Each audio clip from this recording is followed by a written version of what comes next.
এই মুহূৰ্তত দিব বিচাৰিছো এটা অতিকে গুৰুত্বপূৰ্ণ খবৰ 2026ত অসমত বাল্য বিবাহ সম্পূৰ্ণৰূপে বন্ধ হ'ব নতুন এক্ট অনা হ'ব মুছলিম মেৰিজ এক্টৰ যিখন আছে সেইখন বন্ধ কৰি নতুন আইন অনা হ'ব আৰু নতুন আইনৰ জৰিয়তে এটকাটি হ'ব এতিয়া মুছলমানৰ বিবাহ আজিৰ দিনটোত সদনত মুখ্যমন্ত্ৰী ডক্টৰ হিমন্ত বিশ্ব শৰ্মাই কৈছে যে অসমত কোনো পৰ্যায়ে বাল্য বিবাহ হ'ব নোৱাৰে কাজিৰ দোকান সম্পূৰ্ণৰূপে বন্ধ হ'বই লাগিব আৰু 90 জন কাজিৰ বাবে মুছলমান মহিলাৰ লগত অন্যায় কৰিব নোৱাৰো আমি সবিস্তাৰে খবৰটো লৈ অহাৰ চেষ্টা কৰিম এটা ডাঙৰ খবৰ জনাইছো এই মুহূৰ্তত 2026ত অসমত বাল্য বিবাহ সম্পূৰ্ণৰূপে বন্ধ হ'ব মুখ্যমন্ত্ৰী গৰাকীয়ে কৈছে কঠোৰ ভাষাৰে কৈছে এই মন্তব্য এটা ডাঙৰ খবৰ এই মুহূৰ্তত জনাইছো যে অসমত কোনো পৰ্যায়ে বাল্য বিবাহ হ'ব নোৱাৰে এটা ডাঙৰ খবৰ এই মুহূৰ্তত জনাইছো কাজিৰ দোকান বন্ধ হ'বই লাগিব অসমত কাজিৰ দোকান বন্ধ হ'বই লাগিব মুখ্যমন্ত্ৰী গৰাকীৰ কঠোৰ বা ডাঙৰ মন্তব্য 90 জন কাজিৰ বাবে মুছলমানৰ মহিলাৰ লগত আমি অন্যায় কৰিব নোৱাৰো কিয়নো বাল্য বিবাহ হৈ আহিছে আৰু সেই বাল্য বিবাহ বন্ধ হ'বই লাগিব আৰু যদি কোনোবা শিক্ষক হৈ কাজিৰ দায়িত্ব লৈ আছে তেনেহলে সেই সকল কাজি বা শিক্ষকৰ বাবেও বিপদ আহিব পাৰে আৰু কাজিয়ে বিয়া কৰোৱালে 4 পৰা 5 লাখ টকা লয় মুছলিম মেৰিজ এক্টৰ জৰিয়তে কাজিয়ে যদি বিয়া কৰে 4 পৰা 5 লাখ টকা লয় কিন্তু নতুন আইন অনুসৰি প্ৰতিকি এটকাটি হ'ব মুছলমানৰ বিবাহ আৰু সৰকাৰীভাৱে এতিয়াৰে পৰা মুছলমান বিবাহ হ'ব বুলি উল্লেখ কৰিছে মুখ্যমন্ত্ৰী ডক্টৰ হিমন্ত বিশ্ব শৰ্মাই নথিপত্ৰ থাকিব যদি বিবাহ হয় বিবাহ বিচ্ছেদ হৈ সকলো নথিপত্ৰ থাকিব মুছলমান মহিলাক ন্যায় দিবলৈ এই আইন আনিছো বুলিও সদনত আজিৰ দিনটোত মন্তব্য কৰিলে মুখ্যমন্ত্ৰী ডক্টৰ হিমন্ত বিশ্ব শৰ্মাই 1935 চনৰ পৰা মুছলিম মেৰিজ এক্টৰ জৰিয়তে কাজিয়া চলালে কাজিয়ে এইসমূহ কাম কৰিলে বিবাহ কৰোৱালে কিন্তু এতিয়াৰে পৰা এই আইনত পৰিৱৰ্তন অহাটো দৰকাৰ বুলি উল্লেখ কৰিছে মুখ্যমন্ত্ৰী ডক্টৰ হিমন্ত বিশ্ব শৰ্মাই আৰু লগতে কৈছে বাল্য বিবাহ কৰি সংগম কৰিলে তেনেহলে তাক ধৰ্ষণ বুলি ধৰা হ'ব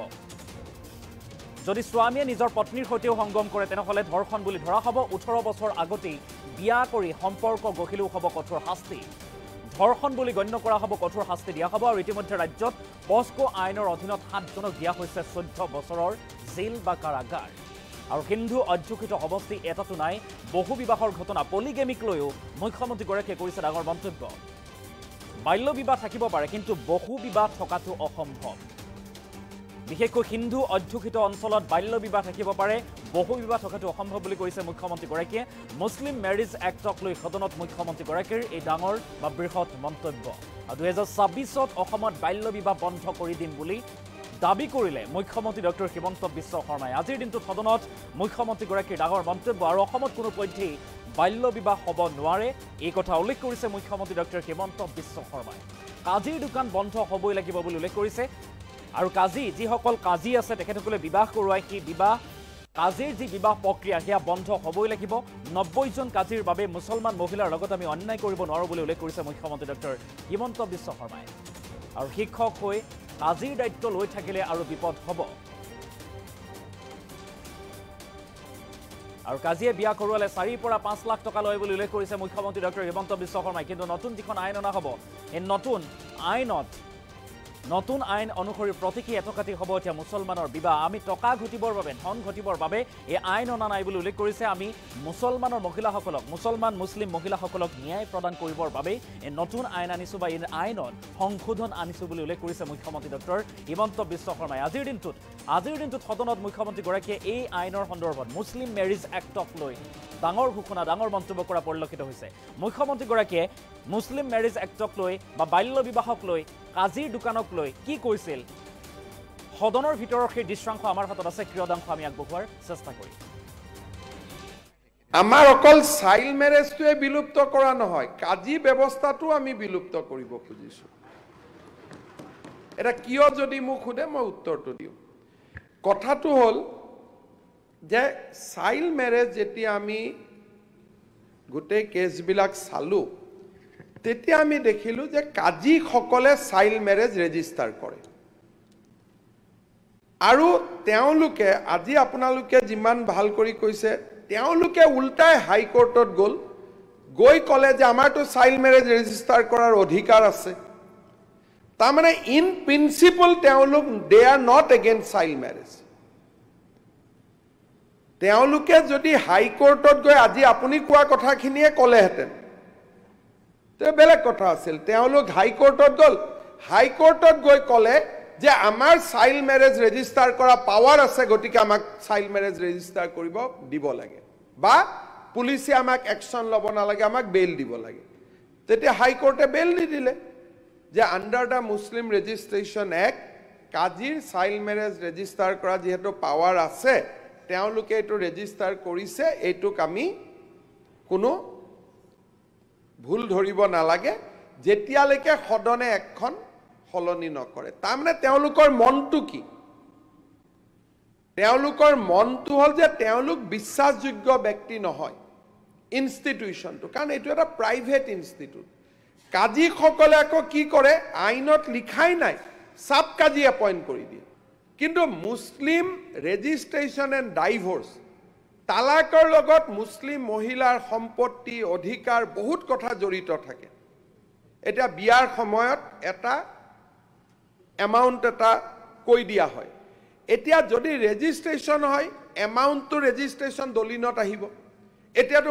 মুখত থাকে, যিটো এমাউণ্ট কোৱা হয় যে তালাক দিলে এই এমাউণ্টটো আমি ছোৱালীজনীক দিম, এতিয়া আণ্ডাৰ দ্য ৰেজিষ্টাৰ্ড হ'লে সি লিখা পঢ়া হ'ব।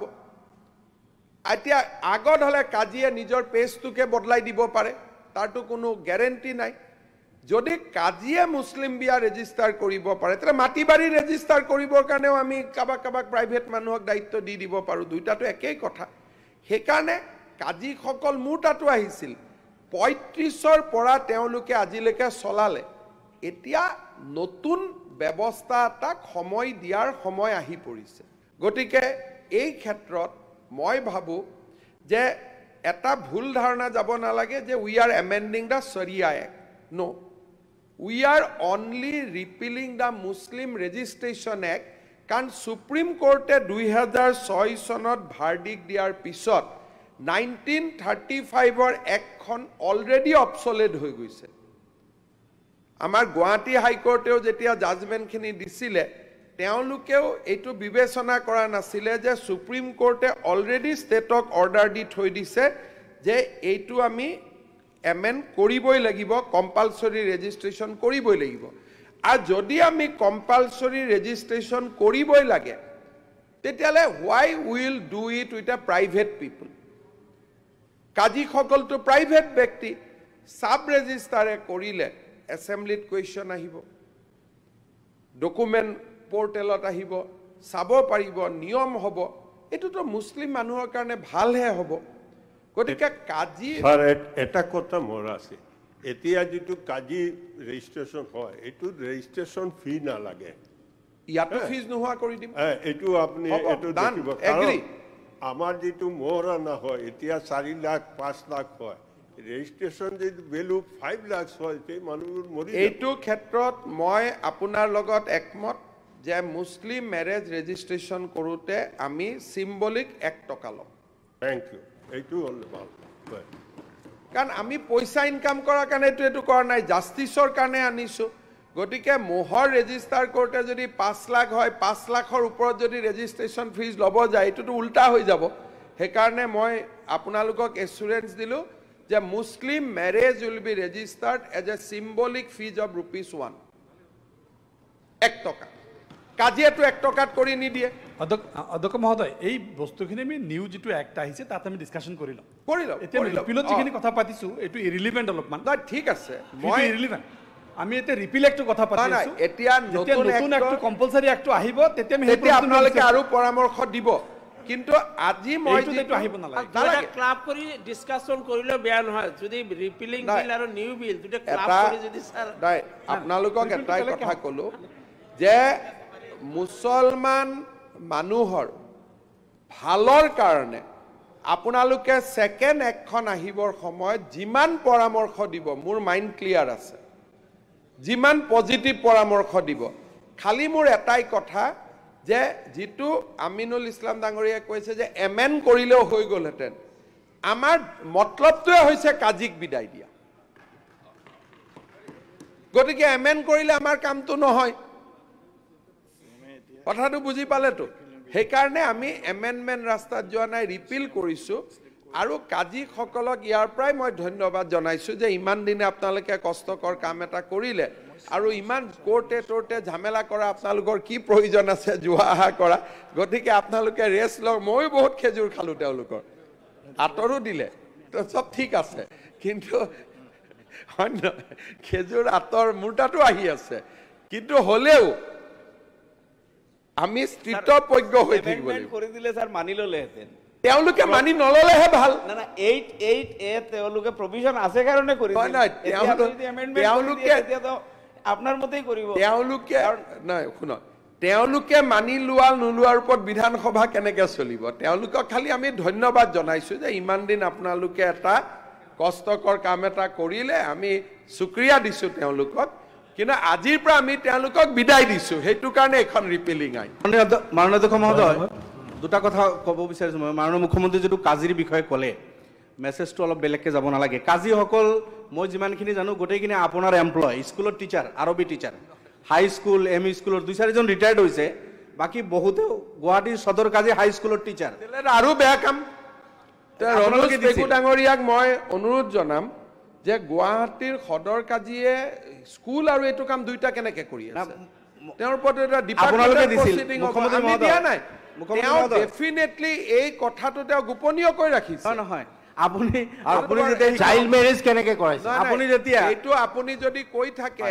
তেওঁলোকক আৰু নেক্সট বিপদটোত নেপেলাব না বিপদ নহয় এইটো হ'বই কাৰণ এজন যদি চৰকাৰী বিষয়াই চাইল্ড মেৰেজ ৰেজিষ্টাৰ কৰাই আছিলে এইটোতো তেওঁ ডাঙৰ কাহিনীত পৰি যাব নহয় তাত যদি টেকনলজিকেলি প্ৰুভ হৈ যায় যে এই ল'ৰাজনৰ বয়স ডাক্তৰে পৰীক্ষা কৰিলে 19 বছৰ ছোৱালীজনীৰ বয়স 18 বছৰ তেওঁলোকৰ এটা বাচ্চা আছে গতিকে হাজবেণ্ডজন জেল হোৱাটো খাটাং সেইকাৰণে ইমান সহজ হৈ আছে ব্যৱস্থাটো যে ইয়াক বন কৰোঁতে আগতকৈ এতিয়া বিএনএছত ভাৰতীয় ন্যায় সংহিতাত বহুত ইজি হৈ গ'ল মই সদনক এটা অনুৰোধ কৰিম যে আপোনালোকে যদি কৈ থাকে চাইল্ড মেৰেজ হৈ আছে হৈয়ে থাকিব এইখন কৰিলে এই যিটো কথা মই যোৱাকালি কৈছিলোঁ যে আপোনালোকে বেয়া পাই গ'ল যদি মুছলিম ছোৱালীৰ ক্ষেত্ৰতো আপোনালোকে আমাৰ লগত থিয় নহয় আপোনাৰ নিজৰ ছোৱালীজনীৰ ক্ষেত্ৰতো দুজনী ছোৱালী থকাৰ পিছতো যদি ছোৱালীৰ ন্যায় কাৰণে আপুনি থিয় নহয় আপোনাৰ ছোৱালীতকৈ কাজি আপোনাৰ কাৰণে বেছি মৰমৰ হ'ব পাৰে নেকি হা এটা আচৰিত কথা মোৰ ছোৱালী হ'লেতো মই কম আৰে ছোৱালীৰ কাৰণে জান হাজিৰ আপোনালোকে ক'ত কাজি আৰু নিজৰ ছোৱালীৰ অধিকাৰৰ লগত কম্পেয়াৰ কৰি মাননীয় মুখ্যমন্ত্ৰী মহোদয় আমি সমানে সমানে মোৰ ছোৱালীৰ লগে লগে আপোনাৰ ছোৱালীৰ সমানে সমানে চিন্তা কৰোঁ আমাৰতো প্ৰব্লেমে নাই আছে 84% চাইল্ড মেৰেজ ভাৰতবৰ্ষত নন মুছলিমত হৈ আছে এইটো আমি সেইখিনিও কনচাৰ্ন বন্ধ হ'ব লাগে চাইল্ড মেৰেজ আমি এইটো বিচাৰোঁ আপোনালোকক মই এটা হাতজোৰ কৰি কৈছোঁ যে আমাৰ মানুহখিনিক এনেকৈ কৈ নিদিবচোন যোৱাকালিও কৈ আছে যে পলিগেমি আপোনালোকৰ বেছি এই হাউচত থকা এজন মানুহক সোধক কাৰোবাৰ সমষ্টিৰ হিন্দু মানুহৰ পলিগেমি আছে নেকি আপোনালোকে কোনটো ডেটা কোনে উলিয়াইছে মই নাজানো ভাৰতৰ হ'ব পাৰে স্যাৰ অসমৰ ট্ৰাইবেল এৰিয়া টিগাৰ্ড কোনো নাই এইটো নক'ব এইটো নাই নাই মই সাজু ডাঙৰীয়া ট্ৰাইবেল এৰিয়া টিগাৰ্ডেন এৰিয়া বুলি নক'ব আপোনালোকৰ মিয়া এলেকা চবতকৈ বেছি হৈ আছে টিগাৰ্ডেনৰ কথা কিয় কৈছে মিয়া এলেকাত বেছি প্লিজ আপোনালোকে আপোনাৰ ঘৰত চাওক আপোনাৰ ঘৰত চাওক আপোনালোকৰ ঘৰত টিগাৰ্ডেনৰ কথা কিয় ক'ব বয়সত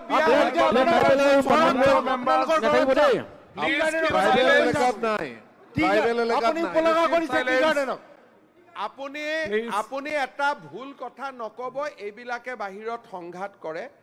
চাহ জনজাতিৰ কোনোবা ছোৱালী নহয় আপোনাক মই কাৰেক্ট কৰি দিছোঁ কোনোবা ছোৱালী ল'ৰাই কম বয়সত বিয়া কৰিব পাৰে কিন্তু দুজনী বিয়া নকৰে এইটো অসম্ভৱ চাইল্ড মেৰেজটো আছে বুলি ময়ো কৈছোঁ সেইকাৰণে চাইল্ড মেৰেজতো আমি এৰেষ্ট কৰোঁতে হিন্দু মুছলমান দুইটা এৰেষ্ট হৈছে কিন্তু পলিগেমি যোৱা সিদিনাখন যে কৈ আছে যে polygamy is not prevalent in Assam among the non-Muslim. আপোনালোকে ভাৰতৰ ডাটা এটা কৈ আছে অসমৰ ডাটা কোৱা নাই ভাৰতৰ বিভিন্ন জিলাত আদিবাসী মানুহৰ মাজত কোনোবা জায়গাত থাকিব পাৰে কিন্তু অসমৰ বড়ো মিচিঙৰ মাজতো পলিগেমি দেখা নাযায় ভুৱন পেগু ৰণোজ পেগু খুদিব নহলেতো পলিগেমি আইনৰ বিৰুদ্ধে তেওঁলোকে আহি অভিযোগ দিলেহেঁতেন যিমান কেইখন পলিগেমি আইনৰ বিৰুদ্ধে অভিযোগ আমি পাইছো সেই গোটেই কেইখন অভিযোগ মুছলমান ইছলাম ধৰ্মাৱলম্বী লোকৰ পৰাহে পাইছো সিদিনাখন এজন মৌলানা আহিছিল মই নাম নকওঁ ডুবাইত থাকে তেখেত মোক লগ কৰিব আহিছিল আহি তেওঁ মোৰ আগত কৈছে যে আমাক অলপ পলিগেমিটো এলাউ কৰি দিয়ক মানে আপুনি এটো বন্ধ নকৰিব তেতিয়া মই তেওঁ খুদিলো যে কি কাৰণে লাগে তেতিয়া তেওঁ মোক কয় যিটো কৈছে আৰু ইয়াত ক'ব নোৱাৰি যিটো কাৰণ তেওঁ কৈছে যে এজন ডাঙৰ মৌলানা এটা জমিয়তৰো নেতৃত্ব দিয়ে গতিকে মই আৰু বেলেগ ক'ব নোখোজো শুনাৰ পিছত মোৰ মনটো আৰু ডাঠ হৈ গ'ল যে এটো বন্ধ কৰিবই লাগিব কাৰণ it is amounting to exploitation of female আৰু ফিমেল মানে মোৰ ছোৱালী আপোনালোকক মই এইটো কথা ক'ব খুজিছো যে আমাৰ চাহ বাগিচা অঞ্চলত জনজাতি অঞ্চলতো চাইল্ড মেৰেজ আছে নোহোৱা নহয় কিন্তু পলিগেমি নাই দুজন তিনিজন বিয়া কৰোৱাটো নাই কাৰণে ভুল তথ্য যাব নালাগে যিটো আছে আছে সেইটোৰ কাৰণে আমি তাতো কথা পাতি আছো child marriage is not against Muslim আমি যে কৈ আছো যে চাইল্ড মেৰেজ বন্ধৰ অভিযান আপোনালোকে গাত পাতি ল'বই নালাগে এৰেষ্ট কৰা লিষ্টত যদি চাই তাত দেখিব হিন্দু আছে মুছলমানো আছে কিন্তু ডাটাই আমাক কয় যে সাউথ সালমা আৰু ধুবুৰী ডিস্ট্ৰিক্টত মই ধৰ্মলৈকে যোৱা নাই সাউথ সালমা আৰু ধুবুৰী ডিস্ট্ৰিক্টত চাইল্ড মেৰেজ আটাইতকৈ বেছি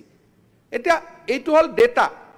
সেইকাৰণে মই আপোনালোকক অনুৰোধ কৰিম ট্ৰাইবেল ট্ৰি গাৰ্ডেন এইটো বস্তু কৈ পেলাই আৰু বাহিৰত এখন নলব তেতিয়া আপোনালোকৰ ওপৰত গৈ মই কালি কেছ দিব লাগিব পৰখি কালি মোৰ ওপৰত কেছ দিছে নহয় গৈ মই কেছ দিব লাগিব যে এওঁলোকে কৰি আছে কাৰণ ৰেকৰ্ডটো হাউচৰ ৰেকৰ্ডটো টেপ হৈ থাকে আপোনালোকে টি গাৰ্ডেন আৰু ট্ৰাইবেলক এতিয়া খং উঠাই লৈ আছে মইতো উঠোৱা নাই গতিকে এইবিলাক কাম নকৰিব কাজিখিনিৰ কাৰণে আপোনালোকে ইমান টেনশ্যন নল'ব এইখিনি মই হেণ্ডেল কৰি ল'ম কিবা